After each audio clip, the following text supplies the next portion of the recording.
Good morning, praise the Lord. ઈશ્વરનો આભાર માનતા આવો આજના દિવસની શરૂઆત કરતા આજે સવારે પણ ઈશ્વરનું વચન વાંચીએ તથા સાંભળીએ. ત્યારે હેરોદે તે માંગીઓને ગુપ્તમાં બોલાવીને તારો કઈ વેળાએ દેખાયો તે વિશે તેઓ પાસેથી ચોકસાઈથી ખબર મેળવી અને તેણે તેઓને બેથલેહેમમાં મોકલતા કહ્યું કે તમે જઈને તે બાળક સંબંધી સારી પેઠે શોધ કરો ને જડ્યા પછી મને ખબર આપો, એ માટે કે હું પણ આવીને તેનું ભજન કરું. માથથી લખેલી સુવાર્તા તેનો 2 અધ્યાય અને તેની 7મી ને 8મી કલમ. આજનો વિચાર: ખ્રિસ્તમાં અતિ પ્રિયવાલા મિત્રો, પ્રભુ ઈસુ ખ્રિસ્તના શ્રેષ્ઠતમ નામમાં આપ સર્વને સવારની પ્રેમભરી સલામ.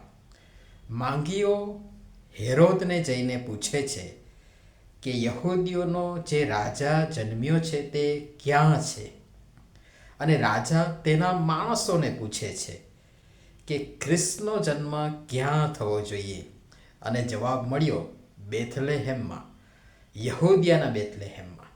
હવે ખબર સાંભળીને રાજા અને પ્રજા બંને ગભરાયા અને બંને ગભરાઈ જાય છે.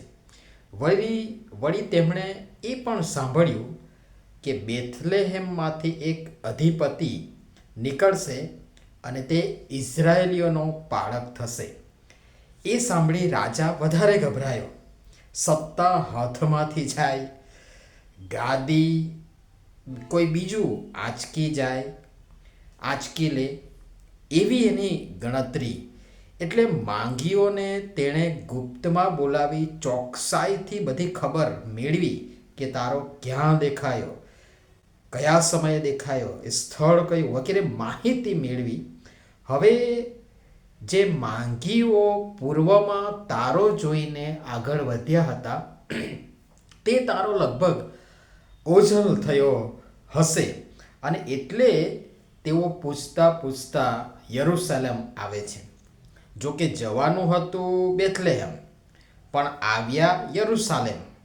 જો તારો સતત દેખાયો હોત તો સીધા બેથલેહેમ જઈ પહોંચતા, પણ વચમાં તારો ઓઝલ થયો, એટલે કે નેટવર્ક ખોરવાયું અને જીપીએસ ખોટકાયું ને બધા અટવાયા ને વાયા યરૂશલેમ જવું પડ્યું. હવે યરૂશલેમમાં તેમનું ધ્યાન અને તેમનું જે ચોક્કસ મિશન હતું કે જે ખ્રિસ્ત જે રાજા જન્મ્યો છે એને શોધવાનું, ત્યાં જઈને તેનું ભજન કરવાનું ચોક્કસ મિશન તેમનું હતું.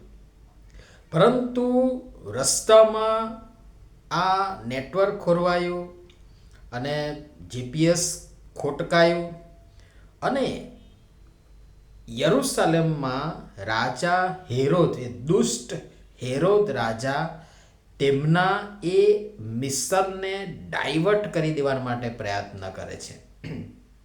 તમે જઈને એ બાળક સંબંધી સારી પેઠે શોધ કરો અને જડ્યા પછી મને પણ ખબર આપો, જેથી હું પણ આવીને તેમનું ભજન કરું. ઉપરથી આપણને બહુ સારું લાગે કે રાજા પણ એક જે યહૂદીઓનો જે રાજા જન્મ્યો છે, ખ્રિસ્ત જન્મ્યો છે, એની પાસે જઈને હું પણ આ માંગીઓની જેમ ભજન કરું. પણ ના, ઉપરથી એ આશય સારો ભલે લાગે, પણ મનમાં કંઈક જુદું ચાલી રહ્યું છે. ભજન કરવાનો આશય માંગીઓનો હતો, ચોક્કસ માંગીઓનો હતો, પણ રાજાનો આશય, હેતુ, મકસદ, ઈરાદો એ તો કતલ કરવાનો હતો.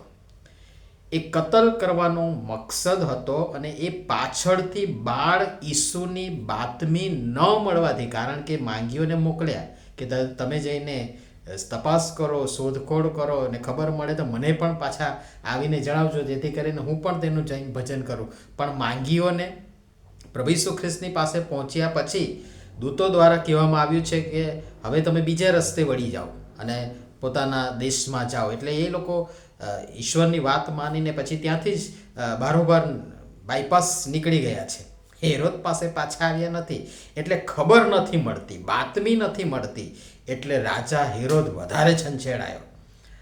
ગભરામણ તો હતી જ, ગાદી જવાની બીક, રાજપાટ જવાનું બીક, બીજો કોઈ ગાદી આંચકી લેશે એવી એની શું કહેવાય કે જગી કે એની સમજણ હતી. પરંતુ એ મિશન એનું ફેલ જાય છે. માંગીઓ બીજા રસ્તે વળી જાય છે, જતા રહે છે, અને એને ખબર મળતી નથી. એટલે પછી એ શું કરે છે, એ સમયના જન્મેલા એ વિસ્તારના તમામ બાળકોની કત્લેઆમ ચલાવે છે. અને આ એનું મિશન હતું. ભજન કરવાનો મકસદ ને હેતુ એનો નહોતો. અને એ આપણને પાછળથી ખબર મળે છે. બાઇબલ આગળ વાંચશો તો ખબર પડશે કે એણે કેટલાય બાળકોની કત્લેઆમ ચલાવી છે, જેના પરથી એની બદદાનત અહીંયા સ્પષ્ટ થઈ, છતી થઈ ગઈ. ઘણીવાર સંકુચિત માનસ ધરાવતા વિરોધીઓ પણ આ રીત અપનાવી વિશ્વાસીઓના ભોળપણનો ગેરલાભ ઉઠાવી બાતમી મેળવી લઈ મંડળીને, વિશ્વાસીઓના કુટુંબને, સમાજને નુકસાન કરવાની ફિરાકમાં હોય છે. પણ જે કાર્ય ઈશ્વરનું હોય એની સામે કોઈ માણસ કે હાડસની સત્તાનું જોર ચાલ્યું નથી અને ચાલશે પણ નહીં. પણ હા, મિશનને અસર જરૂર પહોંચે છે. જેમ માંગીઓને ડાયવર્ટ કરવાના પ્રયત્ન થયા, એ સીધા બેથલેહેમ પહોંચી શક્યા હોત, પણ વચમાં એ બધું બાબતો બની એટલે થોડો સમય તો એ લોકો પણ અટવાયા, ગુજવાળો થયો, ખોરંભાયું, દિવસો વધી ગયા. એટલે મિશનને અસર તો જરૂર પહોંચે છે ને થોડીવાર ખોરંભાઈ પણ છે, કિંતુ દેવની કૃપાથી ફરી તે રાઈટ ટ્રેક પર આગળ વધી જાય છે.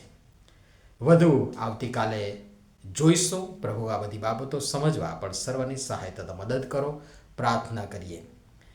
પ્રેમાળ પિતા, તમારા પ્રેમની અમે શી કદર કરીએ, અમે એને લાયક પણ નથી. તમે જે અમારા માટે કર્યું તેના બદલામાં અમે તમને કશું જ નથી આપ્યું. અને તેથી આજે નવી સમજણ સાથે કમસે કમ તમારા બાળકો બની રહી, તમારા ગુણ લક્ષણોને વળગી રહી, તમારા મહિમાના પાત્રો બનવા કૃપા કરીને અમારી સર્વની તમે સહાય તથા મદદ કરો. પ્રભુ ઈસુના નામમાં આમીન. ધન્યવાદ.